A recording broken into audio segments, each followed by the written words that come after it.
ਸਤਿ ਸ਼੍ਰੀ ਅਕਾਲ ਜੀ, ਬਹੁਤ ਬਹੁਤ ਸਵਾਗਤ। ਨਵੀਆਂ ਉਮੀਦਾਂ ਲੈ ਕੇ ਨਵਾਂ ਵਰ੍ਹਾ ਚੜ੍ਹਿਆ, ਪਰ ਕਈ ਦੇਸ਼ਾਂ ਵੱਲੋਂ ਲੋਕਡਾਊਨ ਦੇ ਜਿਹੜੇ ਵਿਚਾਰ ਅਧੀਨ ਫੈਸਲੇ ਸੀ ਉਹਨਾਂ ਦੇ ਵਿੱਚ ਹਾਂ ਪੱਖੀ ਆ ਗਏ ਨੇ ਕਿ ਲੋਕਡਾਊਨ ਲਾਵਾਂਗੇ। ਕਈਆਂ ਨੇ ਹਲੇ ਫੈਸਲੇ ਵਿਚਾਰ ਅਧੀਨ ਰੱਖੇ ਨੇ। ਗੱਲ ਯੂਕੇ ਦੀ, ਕੈਨੇਡਾ ਦੀ ਹੋ ਰਹੀ ਹੈ। ਇਸ ਵਕਤ ਚਿੰਤਾ ਦਾ ਵਿਸ਼ਾ ਥੋੜ੍ਹਾ ਬਣਿਆ ਹੋਇਆ ਹੈ, ਪਰ ਠੀਕ ਹੈ, ਜਿਉਂ-ਜਿਉਂ ਵੈਕਸੀਨਸ ਆ ਰਹੀ ਹੈ, ਲੱਗਣੀ ਸ਼ੁਰੂ ਹੋਈ ਹੈ, ਤਿਉਂ-ਤਿਉਂ ਉਹਨਾਂ ਨੇ ਆਪਣੇ ਸਮਾਜ ਨੂੰ, ਆਪਣੇ ਲੋਕਾਂ ਨੂੰ, ਆਪਣੀ ਪਬਲਿਕ ਨੂੰ ਸੇਫ ਕਰਨ ਵਾਸਤੇ ਕੋਈ ਨਾ ਕੋਈ ਫੈਸਲੇ ਜ਼ਰੂਰ ਲੈਣੇ ਨੇ। ਇਸ ਦਾ ਸਿੱਧਾ ਅਸਰ ਪੰਜਾਬ ਦੇ ਉੱਪਰ ਪੈਂਦਾ। ਪੰਜਾਬ ਦੇ ਬੱਚੇ ਜਿਹੜੇ ਉਮੀਦ ਲਾਈ ਬੈਠੇ ਸੀ ਕਿ ਹੁਣ ਟਰੈਵਲ ਕਰਾਂਗੇ, ਜਾਵਾਂਗੇ, ਉਹਨਾਂ ਵਾਸਤੇ ਕੀ ਫੈਸਲੇ ਹੋਣਗੇ। ਜਿਨ੍ਹਾਂ ਨੇ ਨਵੇਂ ਸਿਰੋਂ ਦਾਖਲੇ ਲੈਣੇ ਨੇ ਕੈਨੇਡਾ ਦੇ ਵਿੱਚ, ਯੂਕੇ ਦੇ ਵਿੱਚ, ਆਸਟ੍ਰੇਲੀਆ ਦੇ ਵਿੱਚ, ਉਹ ਵੀ ਸਾਨੂੰ ਅੱਜ ਦੇ ਇਸ ਸ਼ੋਅ ਦੇ ਵਿੱਚ ਕਾਲ ਕਰਨਗੇ ਕਿ ਉਹ ਕੀ ਟਿਪਸ ਲੈਣ, ਕਿਵੇਂ ਜਾਣ, ਕਿਵੇਂ ਤਿਆਰੀਆਂ ਕਰਨ ਆਪਣੀਆਂ।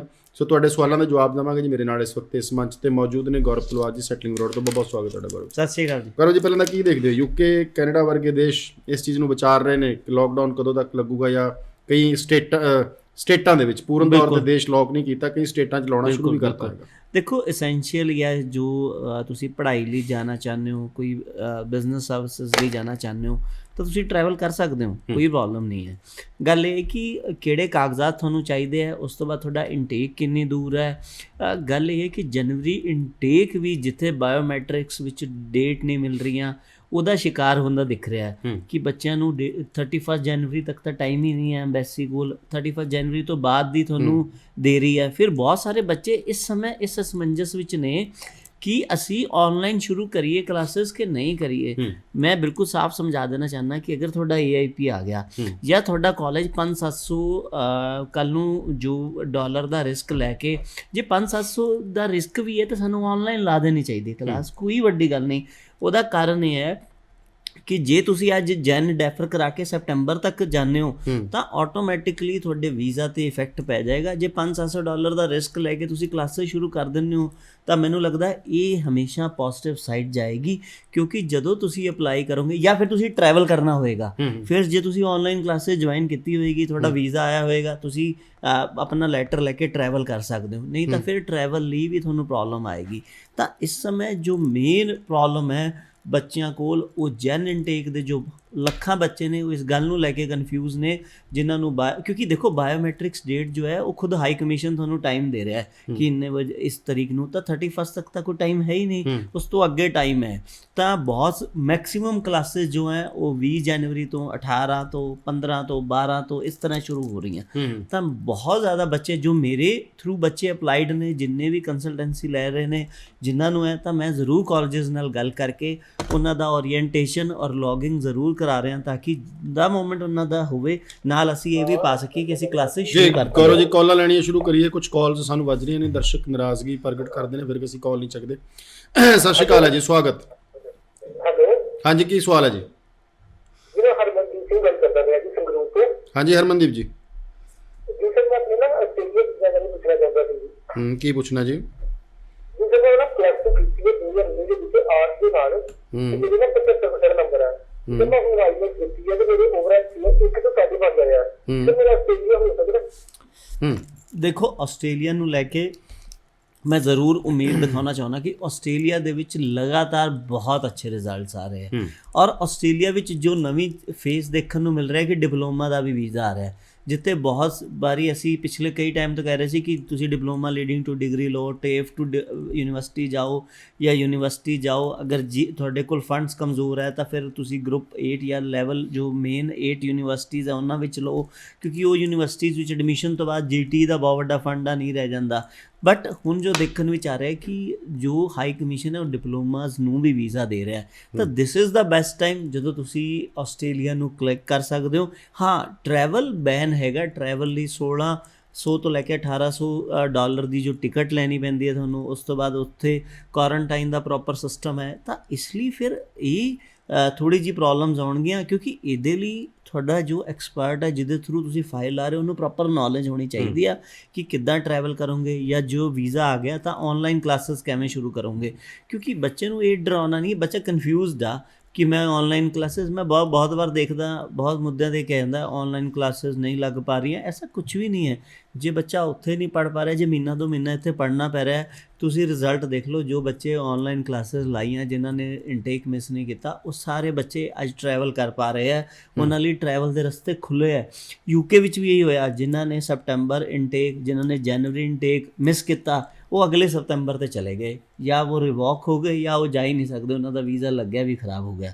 ਤਾਂ ਇਸ ਲਈ ਇਹ ਚੀਜ਼ ਜ਼ਰੂਰ ਦੇਖਣ ਦੀ ਹੈ ਕਿ ਪਹਿਲੇ ਵੀਜ਼ਾਸ ਕਿਉਂ ਦਿੱਤੇ ਜਾ ਰਹੇ ਨੇ, ਅੱਜ ਵੀਜ਼ਾ ਟਰੈਵਲ ਬੈਨ ਦੇ ਬਾਵਜੂਦ ਵੀ ਤੁਹਾਨੂੰ ਵੀਜ਼ਾ ਕਿਉਂ ਦਿੱਤਾ, AIP ਕਿਉਂ ਦਿੱਤਾ ਹਾਈ ਕਮਿਸ਼ਨ ਨੇ। ਉਹਦਾ ਕਾਰਨ ਇਹ ਸੀ ਕਿ ਬੱਚੇ ਦਾ ਕਰੀਅਰ ਖਰਾਬ ਨਾ ਹੋਵੇ, ਬੱਚੇ ਦਾ ਇਨਟੇਕ ਜੋ ਹੈ ਉਹ ਪ੍ਰੋਪਰ ਚੱਲੇ, ਉਹਦਾ ਗੈਪ ਨਾ ਕ੍ਰੀਏਟ ਜੀ। ਕੁਝ ਗੱਲਾਂ ਬਾਤਾਂ ਹੋਰ ਕਰਾਂਗੇ ਜੀ, ਉਸ ਤੋਂ ਪਹਿਲਾਂ ਕਾਲ। ਹੈਲੋ ਜੀ। ਹੈਲੋ, ਹਾਂਜੀ, ਸਤਿ ਸ਼੍ਰੀ ਅਕਾਲ ਸਤਿ ਸ਼੍ਰੀ ਅਕਾਲ ਜੀ। ਸਰ, ਮੇਰਾ ਸਵਾਲ ਕਰਦੇ ਹਾਂ। ਹਾਂਜੀ, ਕੀ ਸਵਾਲ ਹੈ ਜੀ? ਹਾਂਜੀ ਸਰ, ਮੇਰੇ +2 ਪਾਸ ਆਊਟ ਆ 19 ਦੇ ਵਿੱਚ, ਐਂਡ ਆਰਟ ਸਟਰੀਮ ਦੇ ਨਾਲ ਕੀਤੀ ਹੈ। ਮੇਰਾ ਪਰਸੈਂਟੇਜ ਹੈ 76। ਸਰ, ਮੇਰਾ ਆਰਟ ਸਕੋਰ ਹੈ 5.5, ਨॉट एज 5 जनवरी। तो मेरा सीडी ਦਾ ਪੋਸੀਬਲ ਹੈ? ਜੀ ਕਰੋ ਜੀ। ਦੇਖੋ, ਪਹਿਲੀ ਗੱਲ ਇਹ ਹੈ ਕਿ ਤੁਸੀਂ 76% ਹੈ, ਡਾਕੂਮੈਂਟਸ ਦੇਖਣੇ ਪੈਣਗੇ, ਇਹ ਸਬਜੈਕਟ ਕੀ ਹੈ ਔਰ 5.5 ਕਿੰਨਿਆਂ ਵਿੱਚ 5.5 ਹੈ, ਕਿਉਂਕਿ ਜੋ ਇੰਗਲਿਸ਼ ਲੈਂਗੁਏਜ ਕੋਰਸ ਹੈ, ਬਹੁਤ ਸਾਰੇ ਕਾਲਜਿਸ ਹੈ ਜੋ 5.5 ਤੇ ਤੁਹਾਨੂੰ ਇਸ ਸਮੇਂ ਇਨੀਸ਼ੀਏਟ ਕਰ ਰਹੇ ਹੈ, ਆਫਰਸ ਦੇ ਰਹੇ ਹੈ, COE ਦੇ ਰਹੇ ਹੈ, ਤੁਹਾਨੂੰ ਐਡਮਿਸ਼ਨਸ ਦੇ ਰਿਹਾ। ਬਟ ਇਟ ਡਿਪੈਂਡਸ ਕਿ ਪਰਟੀਕੂਲਰ ਮਾਰਕਸ ਕਿੰਨੇ। ਦੂਜਾ, ਅਗਰ ਤੁਹਾਡਾ 5.5 ਹੈਗਾ ਤਾਂ ਫਿਰ ਫੰਡਸ ਔਰ ਤੁਹਾਡੀ ਇਨਕਮ 'ਤੇ ਬਹੁਤ ਵੱਡਾ ਦਾਰੋਮਦਾਰ ਆ ਜਾਂਦਾ, ਕਿਉਂਕਿ ਆਸਟ੍ਰੇਲੀਆ ਵਿੱਚ ਵੀਜ਼ਾ ਲੈਣ ਦੇ 2 ਹੀ ਕੈਟੇਗਰੀ ਹੈ। ਪਹਿਲਾ, ਜਾਂ ਤਾਂ ਤੁਹਾਡਾ ਅਕੈਡਮਿਕਸ ਇੰਨਾ ਸਟਰੋਂਗ ਹੋਵੇ ਕਿ ਤੁਹਾਨੂੰ ਲੈਵਲ 1 ਔਰ ਜੋ ਟੌਪ 8-10 ਯੂਨੀਵਰਸਿਟੀਜ਼ ਆ ਉਹ ਐਡਮਿਸ਼ਨ ਦੇ ਦੇਣ, ਜਾਂ ਫਿਰ ਜੇ ਤੁਹਾਡਾ ਲੈਵਲ ਇੰਨਾ ਸਟਰੋਂਗ ਨਹੀਂ ਹੈ, ਫਿਰ ਤੁਹਾਡਾ ਫਾਈਨੈਂਸ ਬਹੁਤ ਸਟਰੋਂਗ ਹੋਵੇ, ਤਾਂ ਕਿ GT ਦੀ ਜੋ ਮੁੱਖ 2-4 ਸ਼ਰਤਾਂ ਨੇ ਉਹ ਅਸੀਂ ਕਲੀਅਰ ਕਰਾ ਸਕੀਏ। ਤਾਂ ਇਹ 2 ਐਸਪੈਕਟਸ ਨੇ। ਅਗਰ ਤੁਸੀਂ ਆਸਟ੍ਰੇਲੀਆ ਜਾਣਾ ਚਾਹੁੰਦੇ ਹੋ ਤਾਂ ਇਹ 2 ਪੱਖਾਂ ਵਿੱਚੋਂ ਇੱਕ ਪੱਖ ਤੁਹਾਡਾ ਮਜ਼ਬੂਤ ਹੋਣਾ ਚਾਹੀਦਾ, ਨਹੀਂ ਤਾਂ ਫਿਰ ਤੁਹਾਨੂੰ ਆਸਟ੍ਰੇਲੀਆ ਦਾ ਸੁਪਨਾ ਨਹੀਂ ਦੇਖਣਾ ਚਾਹੀਦਾ। ਕਿਉਂਕਿ ਵਨਸ ਆਸਟ੍ਰੇਲੀਆ ਵਿਲ ਰਿਫਿਊਜ਼, ਫਿਰ ਤੁਹਾਨੂੰ ਬਹੁਤ ਜ਼ਿਆਦਾ ਮੁਸ਼ੱਕਤ ਕਰਨੀ ਪੈਂਦੀ ਹੈ ਆਸਟ੍ਰੇਲੀਆ ਦਾ ਦੁਬਾਰਾ ਵੀਜ਼ਾ ਲੈਣ ਲਈ। ਔਰ ਜੇ ਕਿਤੇ ਉਹ GT ਤੇ ਰਿਫਿਊਜ਼ ਕਰ ਦੇਣ, ਫਿਰ ਆਸਟ੍ਰੇਲੀਆ ਦਾ ਦੁਬਾਰਾ ਵੀਜ਼ਾ ਲੱਗਦਾ ਹੀ ਨਹੀਂ, ਫਿਰ ਤੁਹਾਨੂੰ ਉਹ ਕੰਟਰੀ ਦਾ ਸੁਪਨਾ ਹੀ ਡ੍ਰੌਪ ਕਰਨਾ ਪੈਂਦਾ ਹੈ, ਕੋਈ ਹੋਰ ਕੰਟਰੀ ਚੂਜ਼ ਕਰਕੇ ਉੱਥੇ ਟਰੈਵਲ ਕਰਨਾ ਪੈਂਦਾ ਹੈ। ਗੌਰਵ ਜੀ, ਜਿਸ ਤਰ੍ਹਾਂ ਹੁਣ ਸਵਾਲ ਵੀ ਆ ਰਹੇ ਨੇ ਜਾਂ ਹੋਰ ਵੀ ਗੱਲਾਂ ਬਾਤਾਂ ਆਪਾਂ ਦੇਖਦੇ ਹਾਂ ਕਿ ਕਈ ਵਾਰ ਇੱਕ ਮੋਡਿਊਲ 'ਚ 5.5 ਈਵਨ 2 ਰਹਿ ਜਾਂਦੇ ਨੇ। ਜਦੋਂ ਦਿਓ ਹੁੰਦੇ ਨੇ ਉਦੋਂ ਤਾਂ ਸ਼ਾਇਦ ਬਹੁਤ ਘੱਟ ਬੱਚੇ ਟਰਾਈ ਕਰਦੇ, ਕੈਨੇਡਾ ਕਰਦੇ ਨੇ, ਬਹੁਤ ਘੱਟ ਕਰਦੇ ਨੇ, ਇੱਕ ਵਾਲਾ ਜ਼ਰੂਰ ਕਰਕੇ ਦੇਖਦੇ ਨੇ। ਉਸ ਹਾਲਤ ਦੇ ਵਿੱਚ ਮੰਨ ਲਓ ਕੈਨੇਡਾ ਦਾ ਵੀਜ਼ਾ ਨਹੀਂ ਲੱਗਿਆ, ਰਿਫਿਊਜ਼ਲਸ ਹੈ ਬਹੁਤ ਵੱਡੇ ਪੱਧਰ 'ਤੇ, ਇੱਕ ਫਰੈਸ਼ ਕੇਸ 5.5 ਨਾਲ ਆਸਟ੍ਰੇਲੀਆ ਅਪਲਾਈ ਕਰੇਗਾ, ਇੱਕ ਕੈਨੇਡਾ ਤੋਂ ਰਿਫਿਊਜ਼ ਹੋ ਕੇ ਆ ਗਿਆ, ਉਹ ਅਪਲਾਈ ਕਰੂਗਾ, ਕੀ ਸਕਸੈਸ ਰੇਟ ਦੇਖਦੇ ਹੋ ਔਰ ਕੀ ਡਿਸੀਜਨ ਹੋਣਾ ਚਾਹੀਦਾ? ਦੇਖੋ, ਉਹਦੇ ਵਿੱਚ ਪ੍ਰੋਬਲਮ 2 ਆਉਂਦੀ ਹੈ ਕਿ ਤੁਸੀਂ ਕੈਨੇਡਾ ਤੋਂ ਰਿਫਿਊਜ਼ ਹੋ, ਤੁਸੀਂ ਕੈਨੇਡਾ ਫਾਈਲ ਲਾਉਣ ਤੋਂ ਬਾਅਦ ਵੇਟ ਕਿੰਨਾ ਟਾਈਮ ਦਿੱਤਾ, ਕਿਤੇ ਤੁਸੀਂ 6 ਮਹੀਨੇ ਫਾਈਲ ਲੱਗਣ ਵਿੱਚ ਲੱਗ ਗਏ, ਉਸ ਤੋਂ ਬਾਅਦ ਤੁਸੀਂ ਫੀਸ ਆਉਣ ਦਾ ਵੇਟ ਕੀਤਾ, GIC ਆਉਣ ਦਾ ਵੇਟ ਕੀਤਾ, ਇੱਕ ਫਰੈਸ਼ ਬੱਚੇ ਨੇ ਡਾਇਰੈਕਟ ਫਾਈਲ ਲਾਤੀ। ਇਹਦੇ ਵਿੱਚ ਜੋ ਮੇਜਰ ਫਰਕ ਪਏਗਾ ਉਹ ਗੈਪ ਦਾ ਪਏਗਾ, ਇਸ ਤੋਂ ਇਲਾਵਾ ਕੋਈ ਬਹੁਤ ਵੱਡਾ ਫਰਕ ਨਹੀਂ ਹੈ। ਕਿਉਂਕਿ ਕੈਨੇਡਾ ਔਰ ਤੁਸੀਂ ਆਸਟ੍ਰੇਲੀਆ ਤੋਂ ਰਿਫਿਊਜ਼ਡ ਹੋ, ਕੈਨੇਡਾ ਲੀਸਟ ਕੰਸਰਨਡ ਹੈ ਇਸ ਚੀਜ਼ ਨੂੰ ਲੈ ਕੇ। ਤੁਸੀਂ ਆਸਟ੍ਰੇਲੀਆ ਵਿੱਚ ਲਾ ਰਹੇ ਹੋ, ਤੁਸੀਂ ਕੈਨੇਡਾ ਤੋਂ 1 ਵਾਰ 2 ਵਾਰ 4 ਵਾਰ ਰਿਫਿਊਜ਼ ਹੋ, ਆਸਟ੍ਰੇਲੀਅਨ ਹਾਈ ਕਮਿਸ਼ਨ ਬਹੁਤ ਲੀਸਟ ਕੰਸਰਨਡ ਹੈ, ਉਹਨਾਂ ਨੂੰ ਕੋਈ ਲੈਣਾ ਦੇਣਾ ਨਹੀਂ ਇਸ ਬਾਰੇ। ਹਾਂ, ਆਸਟ੍ਰੇਲੀਆ, ਨਿਊਜ਼ੀਲੈਂਡ, ਕੈਨੇਡਾ, ਅਮਰੀਕਾ, ਇਹਨਾਂ ਦਾ ਜ਼ਰੂਰ, ਜਾਂ UK ਸ਼ੈਨਗਨ, ਇਹਨਾਂ ਦਾ ਬੌਂਡ ਹੈ। ਇਹਦੇ ਵਿੱਚੋਂ ਤੁਸੀਂ ਕਿੱਥੇ ਵੀ ਰਿਫਿਊਜ਼ ਹੋ ਤਾਂ ਦੂਜੀ ਕੰਟਰੀ ਨੂੰ ਬਹੁਤ ਵੱਡਾ ਇਫੈਕਟ ਪੈਂਦਾ ਉਸ ਗੱਲ ਦਾ। ਬਟ ਅਗਰ ਤੁਸੀਂ ਇਸ ਤਰਫ ਨੂੰ ਰਿਫਿਊਜ਼ ਹੋ ਤਾਂ ਕੋਈ ਬਹੁਤ ਲੀਸ ਫਰਕ ਪੈਂਦਾ। ਗੈਪ ਦੀ ਪ੍ਰੋਬਲਮ ਜੋ ਹੈ, ਤੁਸੀਂ ਗੈਪ ਦੀ ਪ੍ਰੋਬਲਮ ਖੜੀ ਹੁੰਦੀ ਹੈ। ਹਾਂਜੀ, ਸਤਿ ਸ਼੍ਰੀ ਅਕਾਲ। ਸਤਿ ਸ਼੍ਰੀ ਅਕਾਲ ਜੀ।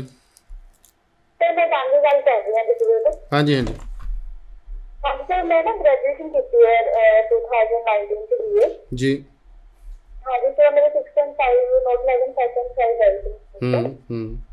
ਤੇ ਮੈਂ ਮੌਂਟਰੀਅਲ ਸਾਈਡ ਦਾ ਪੁੱਛਿਆ ਸੀ, ਕੈਨੇਡਾ ਦਾ, ਜਿੱਦਾਂ ਹੁਣ ਕਹਿ ਰਹੇ ਸੀ CAQ ਵਗੈਰਾ ਦਾ, ਉੱਧਰ ਸਾਈਡ ਦਾ ਹੋ ਜੂਗਾ ਅਪਲਾਈ? ਦੇਖੋ ਜੀ, CAQ ਨੂੰ ਲੈ ਕੇ ਤਕਰੀਬਨ ਇੱਕ ਲਿਸਟ ਹੈ ਜਿਹਦੇ ਵਿੱਚ ਜਿਸ ਕਾਲਜਿਸ ਨੂੰ ਫਿਲਹਾਲ ਸਟਾਪ ਕਰ ਦਿੱਤਾ ਗਿਆ, ਸਸਪੈਂਡ ਨੇ 3 ਮਹੀਨੇ ਲਈ 10 ਕਾਲਜਾਂ ਦੀ ਲਿਸਟ। ਬਿਲਕੁਲ, ਉਹਨਾਂ ਨੂੰ ਹਾਲੇ ਤੁਸੀਂ ਨਹੀਂ ਉਹਦੇ ਵਿੱਚ ਅਪਲਾਈ ਕਰੋ। ਦੂਜਾ, ਮੈਂ ਪਿਛਲੇ ਸ਼ੋਅ ਵਿੱਚ ਵੀ ਦੱਸਿਆ ਸੀ, ਕੁਝ ਕਾਲਜਿਸ ਨੂੰ 5 ਤਰੀਕ ਦਾ ਕੁਝ ਕਾਲਜ ਨੂੰ 15 ਤਰੀਕ ਤੱਕ ਦਾ ਟਾਈਮ ਮਿਲਿਆ ਹੋਇਆ ਹੈ, ਉਹ ਲਿਸਟ ਵਿੱਚ ਨੇ, ਬਟ ਦੇ ਹੈਵ ਟਾਈਮ ਕਿ ਉਹਦੇ 'ਚੋਂ ਆਪਣੇ ਆਪ ਨੂੰ ਜਸਟੀਫਾਈ ਕਰ ਪਾਉਣ। ਤਾਂ ਅਗਰ ਉਹ ਜਸਟੀਫਾਈ ਕਰ ਪੈਂਦੇ ਨੇ ਤਾਂ ਫਿਰ ਹੋ ਸਕਦਾ ਹੈ ਕਿ ਉਹਨਾਂ ਦਾ ਜੋ ਨਾਮ ਹੈ ਉਸ ਕਾਲਜ ਲਿਸਟ ਤੋਂ ਨਿਕਲ ਜਾਏ। ਤਾਂ ਹਾਲੇ ਤੁਸੀਂ ਜਲਦਬਾਜ਼ੀ ਨਹੀਂ ਕਰੋ, 5-7 ਦਿਨ ਵੇਟ ਕਰ ਲਓ। ਦੂਜੀ ਚੀਜ਼, ਨਵਾਂ ਅਪਲਾਈ ਕਰਨਾ ਤਾਂ ਸਿਰਫ ਉਹਦੇ ਕੋਲ ਕਰੋ ਜਿਹਦੇ ਕੋਲ ਕਲੀਨ ਚਿੱਟ ਹੈ। ਦੂਜੀ ਚੀਜ਼ ਮੈਂ ਇਹ ਜ਼ਰੂਰ ਦੱਸਣਾ ਚਾਹ ਰਿਹਾ ਕਿ ਜਿਵੇਂ ਰਣਵੀਰ ਜੀ ਨੇ ਮੁੱਦਾ ਚੁੱਕਿਆ ਕਿ ਕੈਨੇਡਾ ਰਿਫਿਊਜ਼ ਨਾਲ ਆਸਟ੍ਰੇਲੀਆ ਦੱਸਿਆ, ਆਸਟ੍ਰੇਲੀਆ, ਕਈ ਵਾਰ ਬੱਚਾ ਕੀ ਕਰਦਾ ਹੈ, ਸਲਾਹ ਲੈਂਦਾ ਹੈ, ਉਹਦਾ ਕੰਸਲਟੈਂਟ ਕਹਿੰਦਾ ਆਪਾਂ ਦੱਸਣਾ ਨਹੀਂ, ਆਪਾਂ ਫਾਈਲ ਲਾ ਦਿੰਦੇ ਹਾਂ। ਜਦ ਬੈਂਕ ਸਟੇਟਮੈਂਟ ਲਾਉਂਦਾ ਤਾਂ ਉਹਦੇ ਵਿੱਚ ਅੰਬੈਸੀ ਫੀਸਾਂ ਦੀ ਕੱਟੇ ਦੀ ਰਸੀਦ ਹੁੰਦੀ ਹੈ ਉਹਦੇ ਕੋਲ। ਤਾਂ ਬਹੁਤ ਸੋਚ ਸਮਝ ਕੇ ਲਾਣਾ ਹੈ ਕਿ ਤੁਸੀਂ ਰਸੀਦ ਕਿਹੜੀ ਲਾ ਰਹੇ ਹੋ, ਤੁਸੀਂ ਦੱਸ ਕੀ ਰਹੇ ਹੋ। ਕਈ ਵਾਰੀ ਤੁਹਾਡੀ ਰਸੀਦ, ਤੁਹਾਡਾ ਸੋਸ਼ਲ ਅਕਾਊਂਟ, ਤੁਹਾਡੀ ਚੀਜ਼ਾਂ ਸਾਰੀਆਂ ਤੁਹਾਨੂੰ ਕੰਟਰਾਡਿਕਟ ਕਰ ਦਿੰਦੀਆਂ। ਫਿਰ ਉਸ ਕੇਸ ਵਿੱਚ ਬੰਦਾ ਸਿੱਧਾ ਬੈਨ ਦਾ ਸਾਹਮਣਾ ਕਰਦਾ ਹੈ। ਆਸਟ੍ਰੇਲੀਆ ਵਿੱਚ ਅਸੀਂ ਕਈ ਕੇਸਿਸ ਦੇਖੇ ਜਿਨ੍ਹਾਂ ਨੂੰ ਬੈਨ ਕੀਤਾ ਸਿਰਫ ਇਸ ਵਜ੍ਹਾ ਨਾਲ, ਜਦੋਂ ਬੈਂਕ ਸਟੇਟਮੈਂਟ ਸਰੈਂਡਰ ਕੀਤੀ ਤਾਂ ਬੈਂਕ ਸਟੇਟਮੈਂਟ ਵਿੱਚ ਹਾਈ ਕਮਿਸ਼ਨ ਤੋਂ ਕੱਟੀਆਂ ਹੋਈਆਂ, ਜਦੋਂ ਅਸੀਂ ਆਪਣੇ ਕਾਰਡਸ ਤੋਂ ਪੇਮੈਂਟ ਕਰਦੇ ਹਾਂ, ਬਣਾਉਂਦੇ ਹਾਂ, ਜਾਂ ਉਹ ਸਾਰੀ ਜੋ ਚੀਜ਼ਾਂ ਸੀ ਉਹਦੇ 'ਚ ਉਪਲਬਧ ਸੀ, ਔਰ ਜਦੋਂ ਫਾਰਮ ਸੀ ਉਹਦੇ 'ਚ ਇਨਫੋਰਮੇਸ਼ਨ ਕੁਛ ਹੋਰ ਸੀ। ਤਾਂ ਇਹ ਬਹੁਤ ਸੋਚ ਸਮਝ ਕੇ ਲਾਉਣਾ, ਇਹ ਕਿਉਂਕਿ ਵਿਦਾਊਟ ਐਕਸਪਰਟ, ਵਿਦਾਊਟ ਸੋਚੇ ਸਮਝੇ ਜਦੋਂ ਤੁਸੀਂ ਫਾਈਲ ਲਾ ਦਿੰਦੇ ਹੋ। ਸਿਰਫ ਇੱਕ ਨੇ ਕਿਹਾ, ਐਕਚੁਅਲੀ ਮੈਂ ਇਸ ਚੀਜ਼ 'ਤੇ ਵੀ ਬੈਨ ਦੇਖਿਆ ਕਿ ਤੁਸੀਂ ਲੋਨ ਲੈਟਰ, ਲੋਨ ਲੈ ਲਿਆ, ਲੋਨ ਸੈਂਕਸ਼ਨ ਹੈ ਨਹੀਂ ਹੈ, ਸੈਂਕਸ਼ਨ ਹੋ ਗਿਆ ਅਤੇ ਕਿਸ ਬੇਸ 'ਤੇ ਹੋ ਗਿਆ, ਆਹ ਲੈਂਗੁਏਜ ਗਲਤ ਸੀ, ਸਿਰਫ ਵਿਲ ਵੀ ਨਹੀਂ ਲਾਇਆ ਜਾਂ ਹੈਵ ਟੂ ਲਾਤਾ, ਉਸ ਵਜ੍ਹਾ ਨਾਲ ਵੀ ਹਾਈ ਕਮਿਸ਼ਨ ਤੁਹਾਡਾ ਵੀਜ਼ਾ ਜੋ ਹੈ ਉਹ ਰਿਫਿਊਜ਼ ਕਰ ਦਿੰਦੀ ਹੈ ਬੈਂਕ ਦੇ ਸਿਰਫ ਇਸ ਲੈਟਰਸ 'ਤੇ ਵੀ। ਤਾਂ ਇਸ ਲਈ ਬਹੁਤ ਸੋਚ ਸਮਝ ਕੇ ਹਰ ਸ਼ਬਦ ਜੋ ਤੁਸੀਂ ਯੂਜ਼ ਕਰ ਰਹੇ ਹੋ ਹਾਈ ਕਮਿਸ਼ਨ ਦੇ ਵਿੱਚ, in case of farms, in case of SOP, in case of statement, balance certificate, ਉਹ ਬਹੁਤ ਸੋਚ ਸਮਝ ਕੇ ਕਰਨਾ ਹੈ। ਕਿਉਂਕਿ ਅਗਰ ਕੋਈ ਵੀ ਗਲਤੀ ਹੋਈ, ਬੈਲੈਂਸ ਮਿਸਮੈਚ ਹੋ ਗਿਆ, ਚਾਹੇ ਕੁਝ ਹਜ਼ਾਰਾਂ ਦਾ ਹੀ ਹੋਇਆ, ਤੁਸੀਂ ਪੈਸੇ ਕੱਢ ਲਏ, ਕੁਝ ਵੀ ਕੀਤਾ ਔਰ ਬੈਲੈਂਸ ਸਰਟੀਫਿਕੇਟ ਜ਼ਿਆਦਾ ਦਾ ਹੈ, ਫਿਰ ਤੁਹਾਨੂੰ ਯੂ ਵਿਲ ਬੀ ਫੇਸ, ਬਹੁਤ ਵੱਡੀ ਪ੍ਰੋਬਲਮ ਫੇਸ ਕਰਨੀ ਪਏਗੀ। ਔਰ ਆਸਟ੍ਰੇਲੀਅਨ ਹਾਈ ਕਮਿਸ਼ਨ ਨੇ ਬਹੁਤ ਐਸੀ ਚੀਜ਼ਾਂ 'ਤੇ ਬੈਨ ਵੀ ਲਾਏ ਬੱਚਿਆਂ 'ਤੇ, ਜਿਸ ਵਿੱਚ ਉਹ ਬੈਲੈਂਸ ਸਰਟੀਫਿਕੇਟ ਕੁਝ ਹੋਰ ਦੇ ਰਹੇ ਸੀ, ਐਕਚੁਅਲ ਕੁਝ 5-10 ਹਜ਼ਾਰ ਦਾ ਹੀ ਫਰਕ ਸੀ, ਤਾਂ ਵੀ ਚੱਕ ਕੇ ਬੈਨ ਲਾਤਾ। ਇਹ ਬਹੁਤ ਸੋਚ ਸਮਝ ਕੇ ਕਰਨ ਵਾਲਾ ਡਿਸੀਜ਼ਨ ਹੈ। ਔਰ ਇਹ ਖਾਸ ਕਰ ਜੇ ਤੁਸੀਂ ਰਿਫਿਊਜ਼ ਹੋ, ਦੱਸਣਾ ਹੈ ਕਿ ਨਹੀਂ ਦੱਸਣਾ, ਉਹਦੇ ਬਹੁਤ ਸਾਰੇ ਪਹਿਲੂ ਨੇ, ਉਹ ਸੋਚੇ ਸਮਝੇ ਬਿਨਾਂ ਨਹੀਂ ਡਿਸਾਈਡ ਕਰ ਲੈਣਾ ਕਿ ਦੱਸਣਾ ਹੈ ਜਾਂ ਨਹੀਂ ਦੱਸਣਾ। ਜੀ ਸਤਿ ਸ਼੍ਰੀ ਅਕਾਲ। ਹੈਲੋ ਜੀ ਸਤਿ ਸ਼੍ਰੀ ਅਕਾਲ। ਸਤਿ ਸ਼੍ਰੀ ਅਕਾਲ।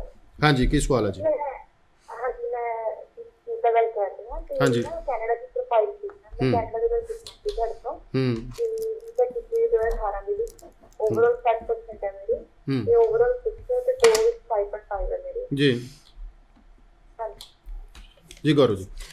ਦੇਖੋ 18 ਪਾਸ ਆਊਟ, 18 ਤੋਂ 21 ਕੀ ਕੀਤਾ, ਇਹ ਬਹੁਤ ਵੱਡਾ ਮੁੱਦਾ। ਫਿਰ 18 ਤੋਂ 19 ਹੀ ਮੁੱਦਾ ਹੋਊਗਾ ਮੇਰੇ ਖਿਆਲ, 20 ਤਾਂ ਗੈਪ ਹੋ ਗਿਆ। ਚਲੋ 20 ਗੈਪ, 20 ਤੋਂ ਬਾਅਦ ਵੀ ਤੁਸੀਂ ਗੈਪ ਹੈ, ਪਰ 18 ਤੋਂ 19 ਤੁਸੀਂ ਅਗਰ ਆਇਲਸ ਕੀਤੀ ਹੋਈ ਹੈ ਤਾਂ ਅਪਲਾਈ ਕਿਉਂ ਨਹੀਂ ਕੀਤਾ? ਫਿਰ 2 ਵੀ 5.5 ਸੀ, ਆਇਲਸ ਕਿੰਨੀ ਵਾਰ ਕੀਤੀ? ਐਕਚੁਅਲ ਤੁਸੀਂ ਦੇਖੋ ਮਾਰਚ ਤੱਕ ਤਾਂ ਤੁਹਾਡਾ ਗੈਪ ਬੰਦਾ ਹੀ ਹੈ। ਉਸ ਤੋਂ ਬਾਅਦ ਜਦੋਂ ਫਿਰ ਅਪਲਾਈ ਹੋ ਰਿਹਾ ਸੀ, 2 ਸਾਲ ਦਾ ਗੈਪ ਆਈ ਗਿਆ, 18 ਤੋਂ 19, 19 ਤੋਂ 20 ਦਾ, ਬਿਲਕੁਲ ਪੌਣੇ 1.5 ਸਾਲ ਦਾ, 1.5 ਸਾਲ ਦਾ। ਔਰ ਉਸ ਤੋਂ ਬਾਅਦ ਬੜੇ ਸਾਰੇ ਚਾਂਸਸ ਮਿਲੇ ਜਿਹਦੇ ਵਿੱਚ ਬੱਚਿਆਂ ਨੇ ਅਪਲਾਈ ਕੀਤਾ।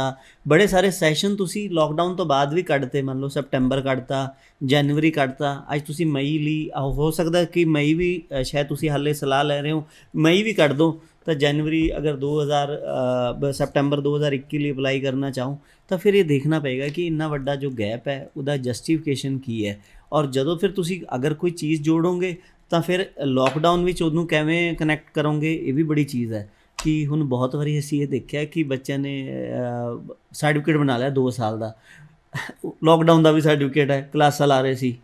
ਹੁਣ ਗੱਲ ਸਮਝ ਨਹੀਂ ਆ ਰਹੀ ਕਿ ਤੁਸੀਂ ਇਹ ਸਮਝੋ ਕਿ ਬਹੁਤ ਸਾਰੀ ਚੀਜ਼ਾਂ ਤੁਸੀਂ ਆਪਣੇ ਹੱਥ ਹੀ ਹਾਈ ਕਮਿਸ਼ਨ ਨੂੰ ਦੇ ਆਉਂਦੇ ਹੋ ਕਿ ਮੈਂ ਇਸ ਜਗ੍ਹਾ 'ਤੇ ਗਲਤ ਹਾਂ, ਇਸ 'ਤੇ ਸਟੈਂਡ ਲੈ ਕੇ ਮੈਨੂੰ ਰਿਫਿਊਜ਼ ਕਰ ਦਿਓ।